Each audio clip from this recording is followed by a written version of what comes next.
Day 2021. I sit down with pen and paper and I meditate and I think, about, Lord, give me the words to say. I don't take anything lightly. Godly and great. And the reason I said godly and great is because there are good mothers that don't know God, but they still have that mother instinct. They still have that mother drive. But I believe that the best mothers are godly mothers. That is ruled by God's Word. So godly and great mothers are one of the best gifts He ever gave mankind. As well as even in the animal kingdom. If you watch nature or the animals, how they take care of the little ones. And how a lot of times the male on some species will come in and give mom a break. And then, or go out and hunt or something and everything. And how the unit works so well together. It works better on most parts together. Now, don't get me wrong. There are some men and some women that are horrible dads and horrible moms, and it's best for the children that they're not even in the picture because it's negative on that child. Okay? So I'm not going to say, no matter what, it should be a mom and dad, because there are some of them that they need to grow up. And sometimes that's from their mother. Didn't teach them how to grow up.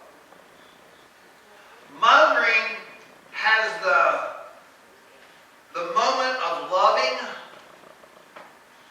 nurturing, compassion to encourage her children and her young, individually or as a group, with watchful eye, teaching the young to be adults. See, a good mother, she can address individual needs for a child, and then when there's a group of them, she can handle that too. See, some can't do that. They don't have that. I don't know what, you can't put your finger on it. To me, for a woman to kill her baby is just, how can you do that? Or for a woman to forget her children and put some man, some stranger above her children and even slay them and kill them and all the things that goes on. It's like, how can a mother be a mother and do that? Their conscience has been sheared by Satan himself. It's just an evil, devilish thing. But a good mother teaches her children how to become adults. Some of the problems in society today about children don't want to be adults comes from the parenting. I want to live in mom's basement as long as I can, and one of these days I might have to get insurance in my own name. But I'm 42, and right now I'm happy. Mom feeds me, and I'm playing my games and everything. That's not a good mother. That goes on in society? My little Johnny never does that. Are you kidding me? Did you see him do it? No, he couldn't do it. No. And to show by example. A good mother shows by example how to protect your children. By the way she protects you. Mother, even in nature, they will protect and lay down their life for their little ones. Okay? How they will protect. And how they will fight. You got the protection, and then you got the, I'll fight you. The fighting thing. And then I will die for you. A good mother will die for their children. They will fight to the death. And they don't see no sides. When you get a mother going, a good mother, and you made her mad where she came up against your children, boy, you got a fight on your hands. I've already told the stories about Kathy. Some of you might not have heard this, so I'm going to take the time to do this because it was good. Eddie and Monica was in cross country, and I believe they were in junior high at the time. And this girl, she never could win. She threatened Monica, I will kick your butt if you don't let me win. So Monica, during the race, got a little afraid, and she kind of throttled back to let that girl, so she would score for Hamersville, where, Monica was usually there in one of them, and it was always she was behind. But she knew that with the numbers, and so it upset Monica, and I saw her hold back. And I asked her why she held back, and she got a little teary-eyed. And when Monica told Kathy what happened, I had to stop Kathy from going whipping that kid. Because she was ready. You threatened my child? Oh, really? Mother, it didn't matter, Coach. She was fitting to be tied. Boy, she was like mad. Mess with the children. Karen, somebody was saying something about her child one time. And she told me a story. As soon as they got off the bus, that woman was all over her children. She said, I took off running, and I just jumped up in the air with my foot, like karate, and came down, and I kicked her and knocked her down. I said, don't you ever talk to my child like that again. See, that's a mother's instinct when they feel that their child is in danger of what amount is needed. Sometimes you can just say back off, and that's good. But a good mother will fight for their children. Okay? All right. A mother teaches them in the way that they should go, and it will not depart. And if a mother teaches sometimes even in the bad way, that doesn't depart either from them. Okay? So let's do the good thing. We don't have any young mothers in here today, but the Bible tells us, it gives instructions for the older women to teach the younger women how to love their husbands and their children.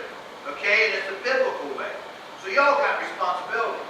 Are you doing your responsibilities? Can I get a little head nod? Yeah, I'm doing my part. Okay, we should be. If you're not, then today, start today and do it with love. Okay? To encourage the younger ones how to use the Word of God, not your own opinion. And it's a hard job to do, but it's worth it. A mother's job is hard. Sometimes dads don't really know or see what a mother goes through. And Candy always said this. She goes, there's times we would fight and argue or whatever. She goes, that's one thing I can say for Vince. I never had any trouble with him helping me with my children.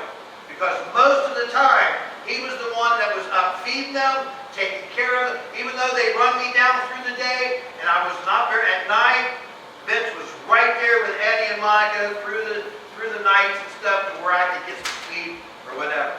And that's what a dad's supposed to do. Okay? Because the mother's job needs assistance. It's so tough.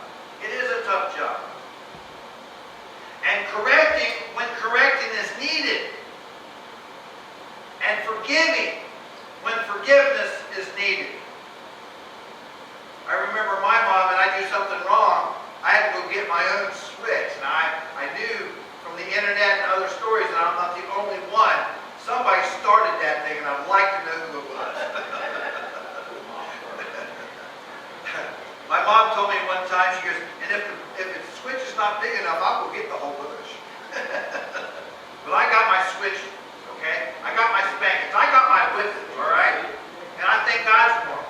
I didn't at the time, okay? But see, that's what God does also with His children. It says when you do something wrong, it says, endure chastisement for a season, okay? And it'll be okay. But a rebellious child that doesn't do that, they run away. They take off. They are rebellious.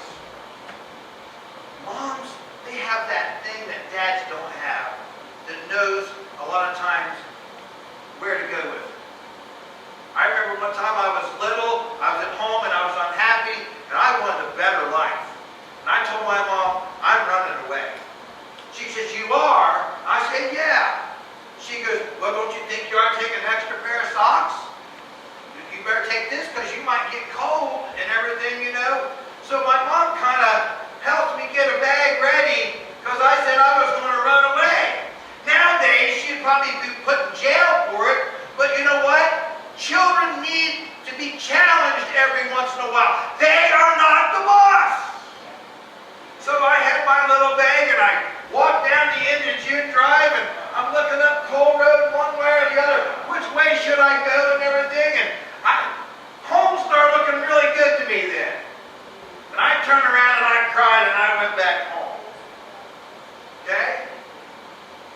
That was a wise thing. Because in my mind, I looked as like, wow, life out there is scary. And home life is so much better. I've heard so many people say, boy, if I could just go back home and not have to worry about things, you know. But there's a reward for being older. You can stay up as long as you want.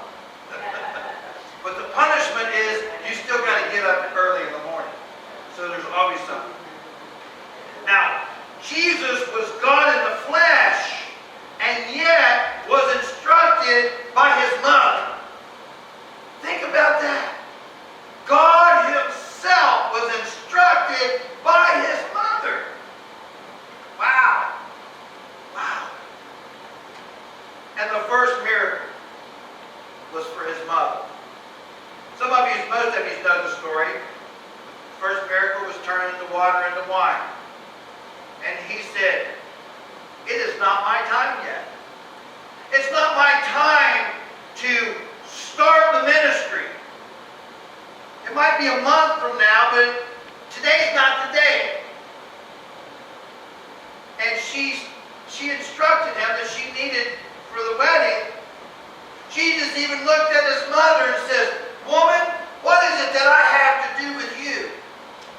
And she turned around and she looked at the pot bearers and said, go fill it with water. Because she knew, even though Jesus was God, it's like, hey, you know, what are you doing? She knew that under her love and her instructions, that he would follow through. This kind of guy he was. This kind of guy she raised. And whatever he says, that's what you do. And Jesus made the best wine ever was. They said, why are you saving the best wine for last? You know. So, mothers have a big pull with God. The prayers of mothers getting together, praying for their children and great, has a big pull with God. You know, I've seen my mom and Aunt Edna. Buddy, you get them two together on something and start praying about something, and that, like that story or that song says, when Mama prayed, heaven listened, and God shook. And I know Diane's got a lot of stories, you know. And you know what, Diane, you wasn't the perfect mother, was you? Neither was my mom. You know, we have this image that mothers should be perfect, but you're not. You make mistakes. But you know what? When it comes to your heart, you love your children with everything that you have. You made mistakes with your children, didn't you? Lots.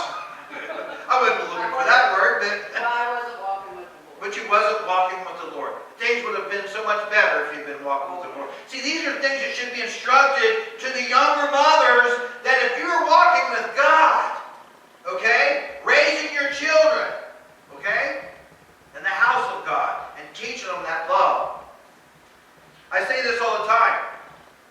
God is perfect love, and he divided his love between a man and a woman, called father and a mother. There's scriptures in the Bible that says, O Israel, if thou wilt run to me like the chicks to the hen, with my feathers under my, I will protect you. See, God has that protection of that manly love that he will watch out and protect the church. Okay? And then the fatherly love as far as being with authority. See, when I was growing up, my dad he was like federal government, my mom was local government. You know, but sometimes the way she had that way of talking to the federal government, making it do something it might not want to do, but all right, I'll go ahead and do it. You know, but you know, was my home perfect? No. Did we have issues? Yes. Well, I thank God for my mom and my dad. You know,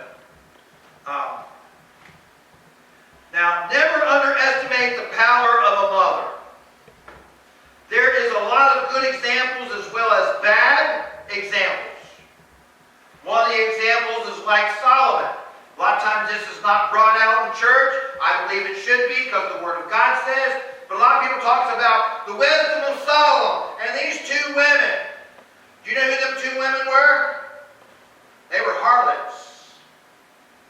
You read in there these two women that had their children, and one of them had rolled over or something and smothered the baby, and she went and switched with the other baby and with the dead baby and the other harlot's bed. And she woke up like, this is not my child. She has a mother's instinct, you know. Now, I might not know, but a mother knows. Oh, yeah. A mother, hey, that's not my child. Same even in the wild. You know, they know which one. They can be identical. It's like penguins. Penguins, they all look exactly alike. And then the mothers go for a long time and they come back. And they know by the sound and everything of which one is theirs. See, God created the penguin to be that way as an example of what motherhood should be. Even in his nature. Doesn't nature itself teach you some things, moms and dads?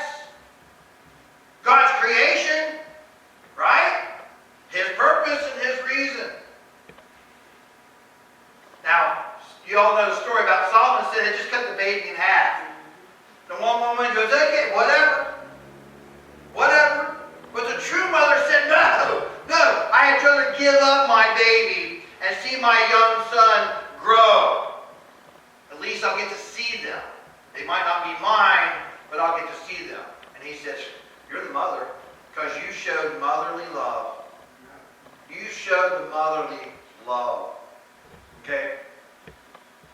Now, my favorite story, my favorite mother story, and there's a lot of good ones, is the Shunammite mother in Kings.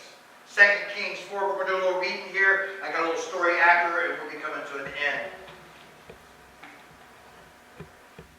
2 Kings 4:8 to 37. It's a little bit of reading because you got to get a little bit of what's going on in front, and then see what the middle and then the end is.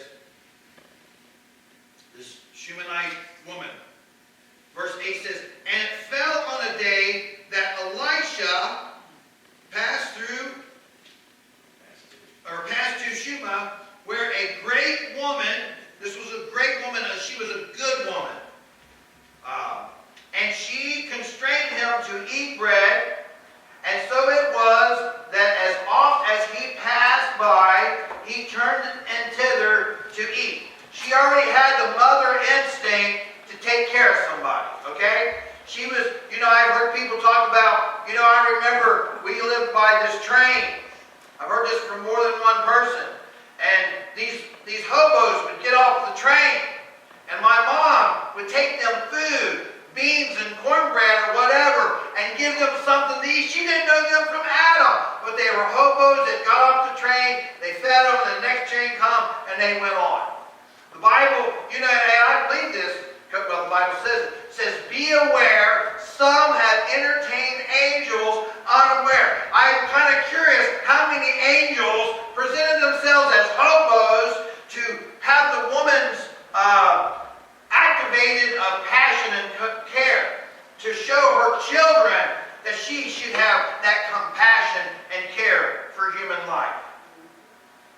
And she said unto her husband, behold, she's telling, the local government, telling the federal government here, says, behold, I perceive that this man is a holy man of God, which passes by us continually. Let us make a little chamber, I pray thee, on the wall, and let us set for him there a bed, and a table, and a stool, and a candlestick, and it shall be, when he cometh to us, that he shall turn in thither. And it fell on the day that he cameth thither, and he turned into the chamber, and lay there. And he said to Gehazi, his servant, call this Shunammite. And when he had called her, she stood before him. And he said unto him, say now unto her, behold, thou hast been careful for us with all this care. What is to be be done for thee? Wouldest thou be spoken to the king, or to the captain of hosts? And she answered, I dwell among my own people. He says, what favor can I do to you? Can I go talk to the captain on your behalf, or the king on how well of a servant? And she goes, I'm among my own people. And he said, what then is to be done for her? And Gehazi answered, verily she hath no child, and her husband is old. And he said, call her. And when he had called her, she stood in the door. And he said, about this season, according to the time of life, thou shalt embrace a son. And she said, nay, my Lord, thou man of God, do not lie unto this handmaid. Don't give me, because I've never had a child, don't tell me something that I've prayed for and it not happened. Don't lie to me. And the woman conceived and bare a son at the season that Elisha had said unto her, according to the time of life. What a mother, you know. If women all had that same craving for a child, there would be no abortions. You know, if they had that hunger to have that child. And when the child was grown, grown up, helping his dad, and it fell on a day that went out with his father to the reapers. And he said unto his father, my head, my head. And he had said to the lad, carry him to his mother. You see where when somebody gets hurt, go see your mother. She'll take care of it. She's got the band-aid. She's got the first aid. Mother will know what to do. Now, when Eddie and Monica was little, and even she had 5 sisters, and they always came to Kathy because she was the mother image of all the daughters. You know, they all looked to Kathy as their mother. And even when they were having children, they would call Kathy 2 o'clock in the morning. My child's doing this and that. What should I do? Okay? Because she had that mother instinct, not just for her children, but for others. And when he had taken him and brought him to his mother, he sat on her knee till noon, and then he died. And she went up and laid him on the bed of the man of God that she had stored. It's like, that was a man of God. He gave me this child, and I'm going to put this child where he lay. And shut the door upon him, and went out. And she called unto her husband and said, send me, I pray thee, one of the youngest men, and one of the asses, that I may run to the man of God, and come again. I don't want no old guy. I want a young guy, because the young guys, when they're riding and stuff, they are more what some people call daredevils. They take a risk. You know, when they're riding fast, you know, you take like a car. Usually the young guys, they will take that curve a little bit faster than an older guy will, okay? She wanted somebody young, and she wanted some power behind there. And he said, therefore wilt thou go to him today? It is near neither new moon nor Sabbath. And she said, it shall be well. I don't care what time it is. I'm going. Then she saddled an ass and said to her servant, drive and go forward, and slack not thy riding for me. Don't worry about me. You put the throttle down. I'm going to the man of God because my child is laying on his bed. He gave me that child, and I want some results, and I want it fast. She said, except I bid thee. And I know I'm not having her taken away by this woman's personality. In other words, if she got scared, she'd say, slow down. But I don't think she did. I think she was holding on for, we're going to take this ride. So she went and came into the man of God to Mount Carmel. And it came to pass, the man of God saw her afar off, that he said to Gehazi, his servant, behold,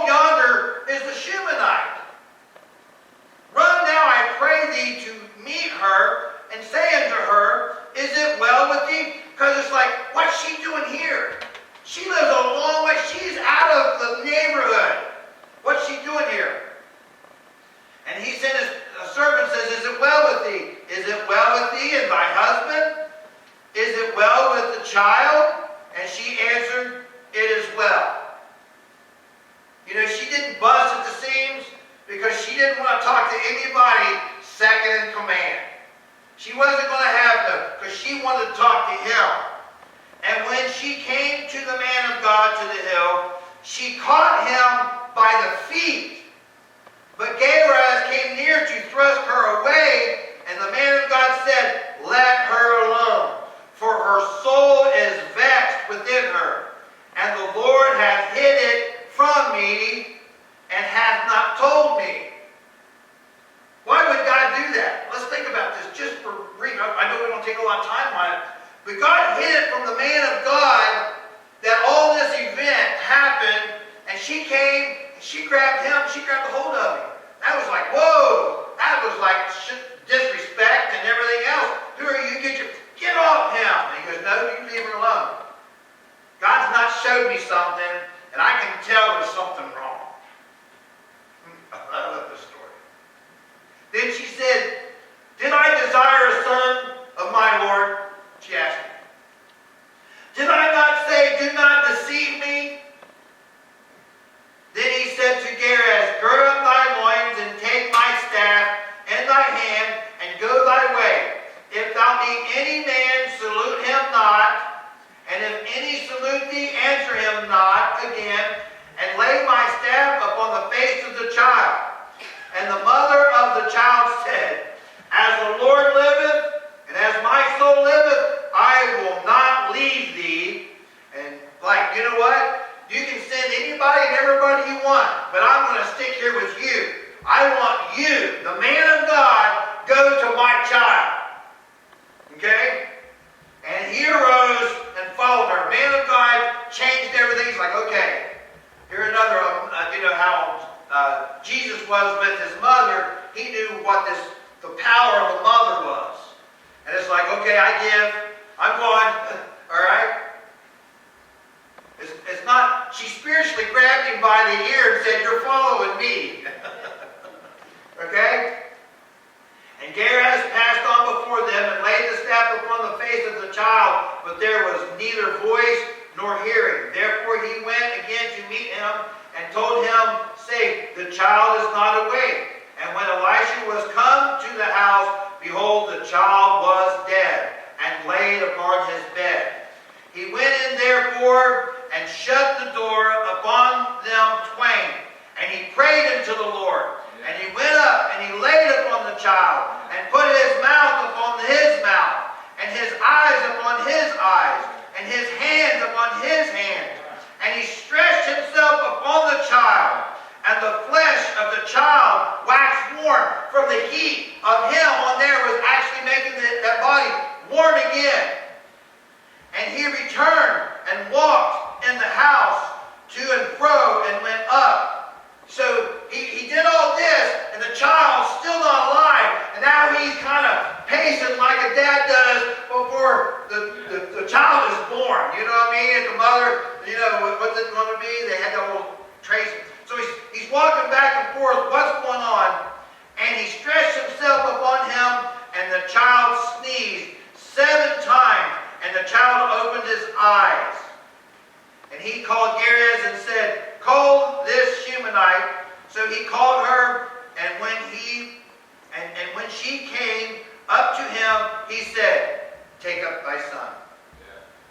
Then she went in and fell at his feet and bowed herself to the ground and took up her son and went out.